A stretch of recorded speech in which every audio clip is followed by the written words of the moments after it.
So welcome to the inner seasons of the menstrual cycle. In this video, I'm going to guide you through the beautiful mandala that we have had created for David Pathways and really sort of bring to life the different energetics that we experience every day in the cycle of the day, during the lunar phase, during our menstrual cycle, during the arc of the year, and to really help you to sort of understand how those map onto your menstrual cycle. So I'm just going to share my screen. Here we go. So this is the beautiful mandala. It's called the Inner Seasons of the Menstrual Cycle. And you can see really just from looking at it that there are four very different defined seasons that are being depicted here, and that they are shaped around a circle. It's a continual cycle of basically birth, growth, which we see in spring. Then we see through summer expansion and full bloom. And then we move towards autumn, and this is the harvest, the decay, the composting, and then in winter, the actual death, ready for the rebirth as this cycle continues on. So if we look a little bit more closely, you can see at the center of this mandala is the yin yang symbol. And everything really, if you reduce it down to its key components, has this cycle of contraction and expansion. You can think of a wave ebbing and flowing, our breath. And this is really the energetics of the yin and the yang that hold that duality. We have light, dark, war, peace, love, hate, masculine, feminine. We can think of all of these, and they've been so polarized, but really we're just looking at this very basic map of the yin yang expression and how that maps onto the day, the lunar phase, the seasons, the menstrual cycle, and our arc of our journey through womanhood. So you can see that the yin stage of the symbol, the yin part of the symbol, is around the autumn and winter part of the mandala, and the yang expression is around spring and summer. And then if we zoom out a little bit, we'll see that the journey through 24 hours is the same. We've got the beginning of the day is dawn, and there's that saying, seize the day and strike while the iron's hot, and begin if you master your day in the morning, that part of the day where you have the energy and you've been rested and you're ready to really feast on the day. So that's your sort of your morning and dawn and midday. Midday is the zenith of the day, where the sun is at its peak. And this is the yang expression. This is the emergence. You emerge into the day, that energy of spring that we can feel here. This is the emergence and the growth, and then you have the full bloom of the day. This is the midday sun, and then we move down towards the end of the day, the late afternoon and evening stage, where we're drawing inwards. We've maybe had the busyness of the day. We've completed our tasks, and we come in to be nourished with maybe an evening meal, lighting a fire, gathering with our loved ones, drawing in, coming back home, and preparing for our rest time, our nighttime, our sleep. And then we can map this into the lunar phase.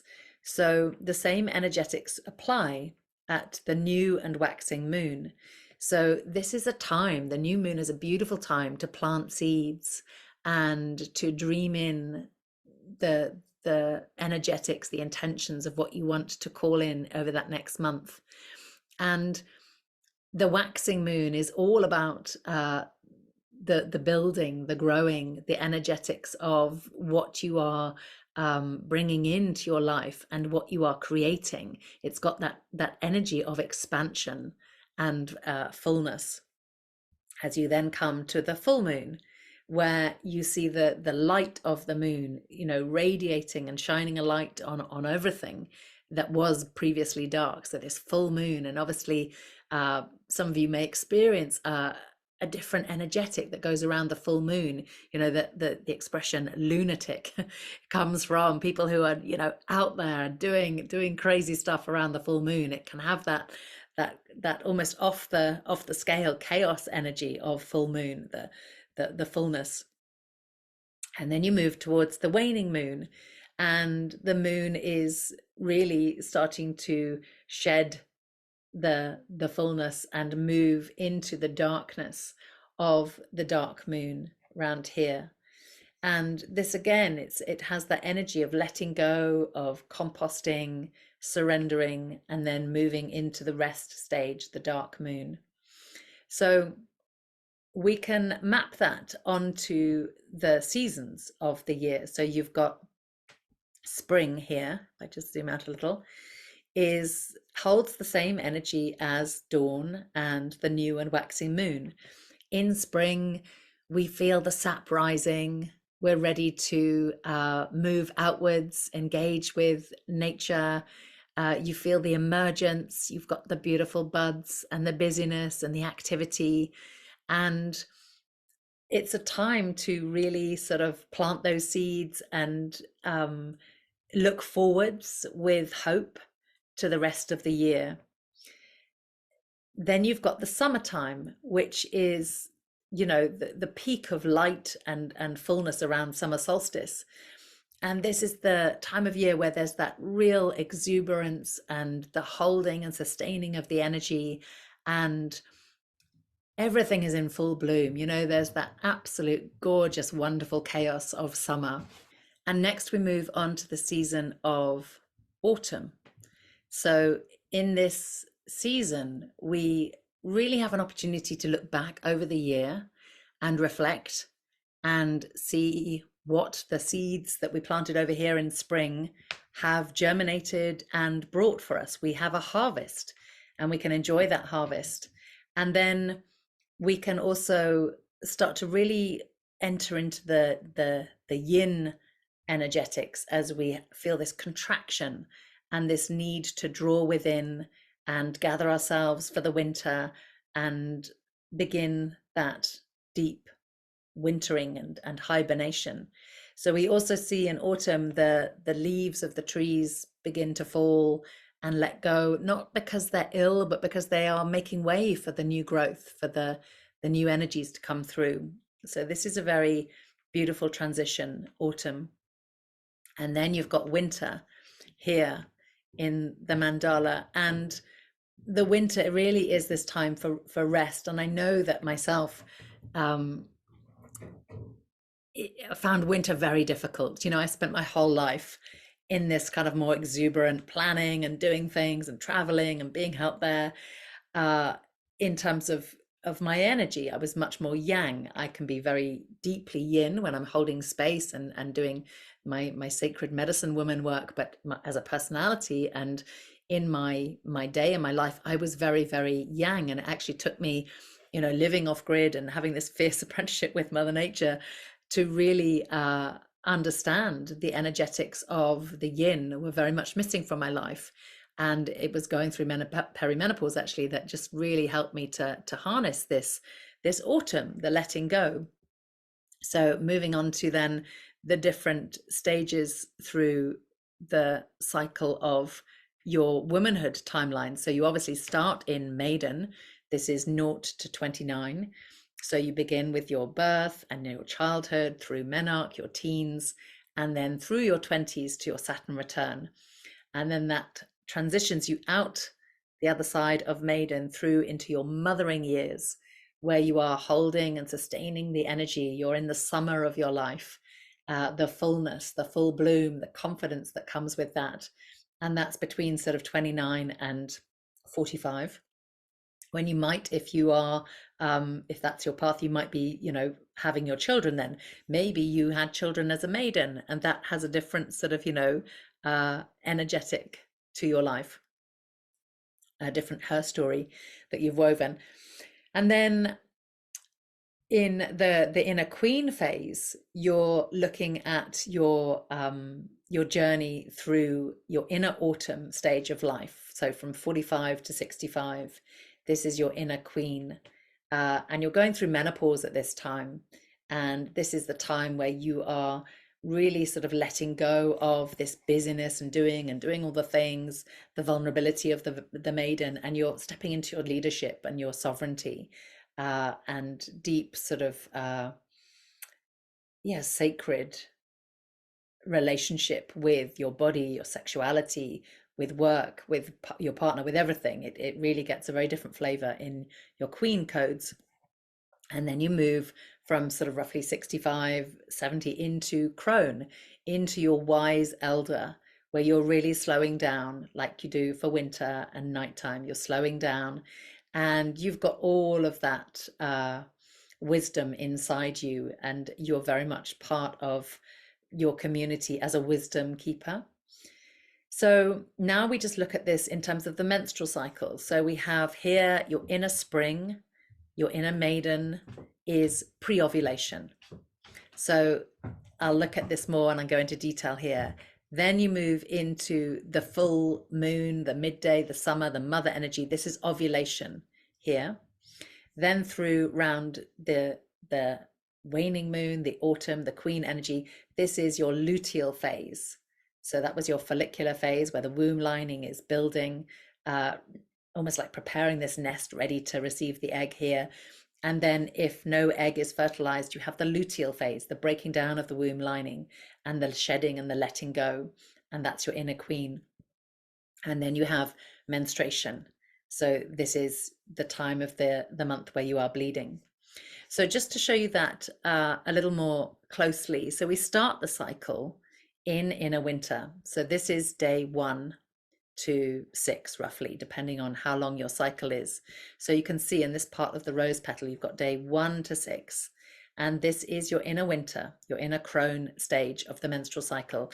And here she is, and Cara has depicted her as a beautiful Native American wise woman. She's got her hair braided. I'm not even sure if that might be, yeah, mugwort in her hair. She's got rose hips, a very sort of scant crown. She's sort of let go of all the frippery, and she's just really there with the bare bones, the essence of who she is. She's got a pendant around her neck, which symbolizes the dark moon. And you can see that she's framed by these beautiful trees, sort of lit up by moonlight. They have no leaves on them. This is a nightscape, a nighttime scape that you're looking at. And you've got the owl there, really symbolizing her wisdom. That's her power animal, the owl. And then you see this path really taking her, this quite lonely path perhaps, but it's a path of solitary wisdom that takes her into her moon cave, into her red tent. And you can see a light of red there glowing that's actually inviting her into that cave to retreat. So these are the energetics of the menstruation stage of your cycle. It's time to hibernate.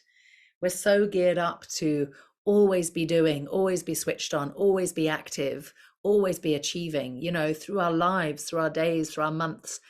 But actually we need to stop this, and we need to put our foot down and really say, no, this is my time for my red tent, to create my womb cave. You've got this womb cave here. You can see the word womb cave, to withdraw, to relax, to sleep, to dream, to meditate, to release. This is the time where you are highly intuitive. This is the time where the elders of the tribe would come to you to ask you for the medicine, for your intuitive, your psychic knowledge. They would ask you, and the women, traditionally, before all the strip lighting and the crazy stuff we have in our diets and stuff, when we were more living in nature, the old ways, we would be, the template, the actual blueprint would be that we would be menstruating around the new moon, the dark moon and the new moon. And the elders would come to the women. They would be in the moon lodge, they would be bleeding into the moss, and they would come to the women and ask the women, what do we do with this sick child? Where do we plant our crops? Because she would be in her psychic powers, and very intuitive, very powerful. And you can see how patriarchy has distorted this, so that in Indian culture, my sister-in-law, she's not allowed, she's Hindu, and she's not allowed to be in the Hindu temple at the time of her bleed, because it's seen as dirty, it's seen as bad omen.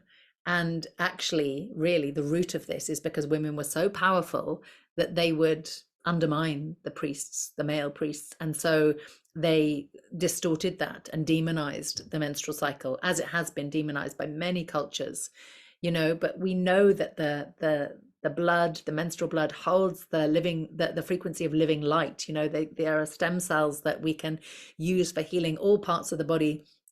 The menstrual blood is the life-giving blood. It is so beautiful, and no one got here on the planet without this phenomenal blood. So honoring our bleed and using our menstrual blood, giving that back to the earth, using that with power, with your intentions, is so incredible when we take our power back here. So that's day 1 to 6 of the menstrual cycle. And then we move into inner spring. And this transition, we know, can sometimes be a little bit feel a bit sticky. The last day of your bleed, or maybe the day after you finish bleeding, just this transition, any transition takes midwifing, takes holding space for. But you can have a day where you just have this dip in energy, where you feel exhausted, where you feel grief, you feel emotional. And this is very often because you haven't on an energetic and hormone level, there hasn't been an egg that has been fertilized. There isn't a new life forming in your womb. But you can also look at this in terms of your month and your life. This is also an opportunity to grieve and let go of, and be with the feelings that come up with the energies that you haven't birthed, the things that you haven't achieved in the month. So that's often a time where you can feel this slight sort of dip, and this energy of just can feel slightly depressed, slightly exhausted, let down, despondent. So that can be a really sort of natural part of the cycle. And again, here at the beginning of the cycle, we can actually, if we truly honor the themes of this inner winter stage, we can feel orgasmic menstruation. We can feel this incredible, porousness, where we feel we are part of the cosmos, this incredible orgasmic menstruation experience. So then we move into inner spring. And here we have our beautiful maiden. You can see her there. She's depicted with this beautiful wreath of or garland rather of rosebuds, and then a crown of primroses. She's got the waxing moon depicted over her head, on her crown, around her throat, the buds. She's filled with this energy of spring. You've got the silver birch here, the daffodils, bluebells, snowdrops, primroses. You've got some beautiful blue tits who are nesting and full of the joys of spring. The beautiful soft rabbit is her totem. It could be the hare also, the hare of Ostara. So in the energy of your inner spring, your pre-ovulation stage of the cycle, this is roughly sort of between days 7 and 11. This is the follicular stage where your womb lining is building, ready to receive this egg. And it's the time to emerge, the time of growth, begin new projects. It's really great to use your inner spring energy to actually plan your month, get planning for those little things, those new projects and things that need that sort of inspiration and that sort of really fantastic left brain energy of planning and mapping. It's a playful energy, the spring. She's emerging. You can see it and feel it in spring. The sap is rising. You can get incredible clarity. You feel filled with enthusiasm. You've got the capacity to take a risk, to hold for the adventure of life. You feel carefree and assertive. It's that time to really sort of, put your foot forward and move forward into your life. So that's your inner spring season. Then we move into, and we're going to be journeying with inner spring in the first week in the element of air. Then in the second week, we'll be journeying with the full moon energetics and inner summer. So in your menstrual cycle, this is the stage of the full moon and the stage of ovulation, the inner summer. So you're ovulating normally around day 14. So this stage of the ovulatory stage is that full peak sort of summer energy is between sort of days 12 to 16. So in that stage of the menstrual cycle, you are in your full bloom. You feel this radiant, sexy celebration. Everything is about love, desire, the holding, the sustaining of the energy. Everything's flowing.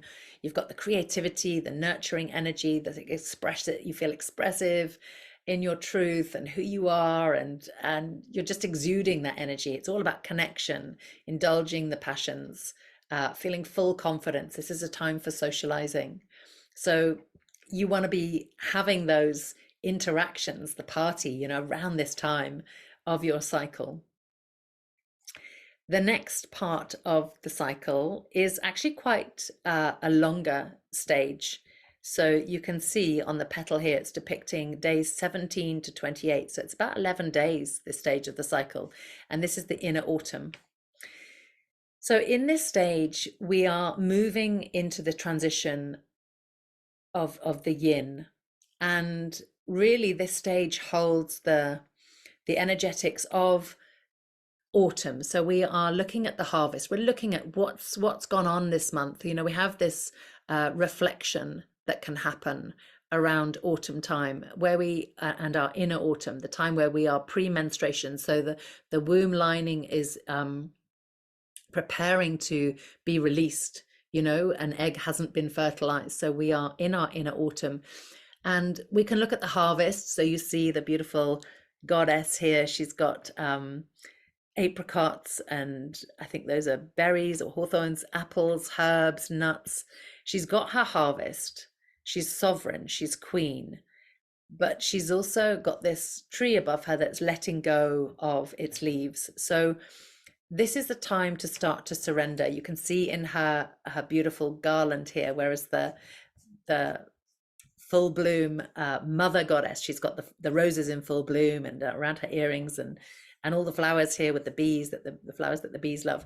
But this beautiful goddess, she's got the rose hips. So it's the time of sovereignty and coming within.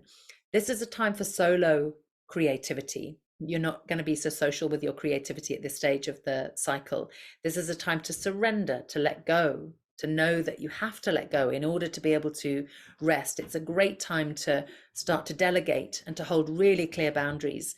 And her animal totem is the she wolf, that really fierce, take no shit, she wolf energy. It's also the queen energy. She holds an energy of allure. There's a magnetic energy about her. She doesn't have to be out there like the goddess of summer. She can be really sensual. She can sometimes feel very primal and emotional, and it's time where she speaks her truth.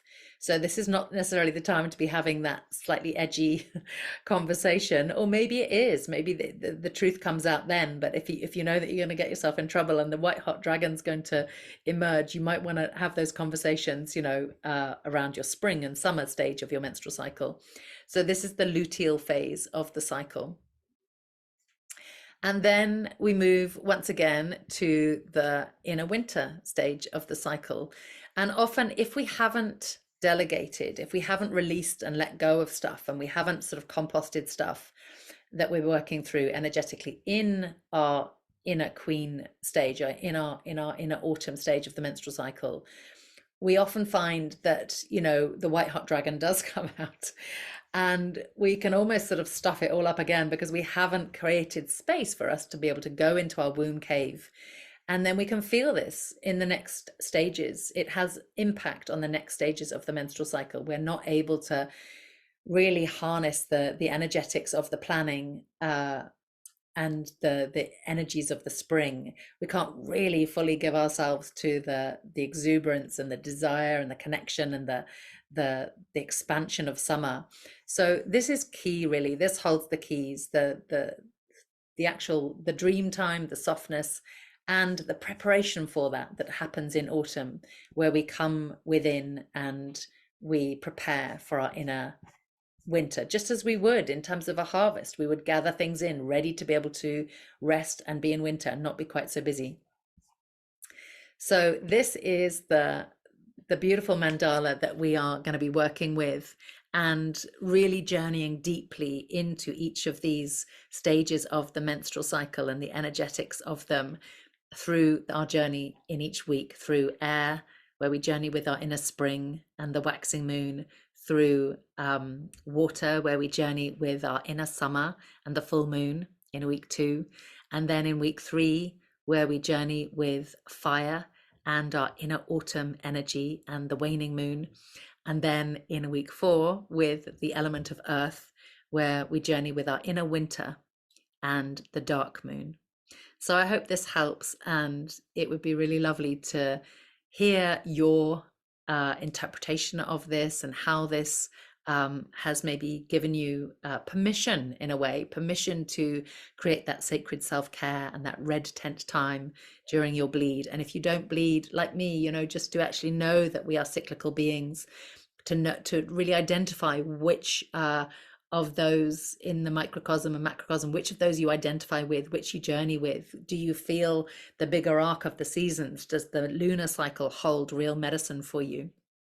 Okay, much love, and enjoy working with this beautiful mandala, and perhaps even sharing it with your tribe, with your family. It's so great when we can use this and communicate, and our other beings, our pod, can really understand the energetics of this and understand where you're at, so that they can support you and help you. And again, sharing this with our daughters, with our sons, so that they also realize that they are cyclical beings. They have their own inner winter, spring, summer, and autumn. Okay, much love.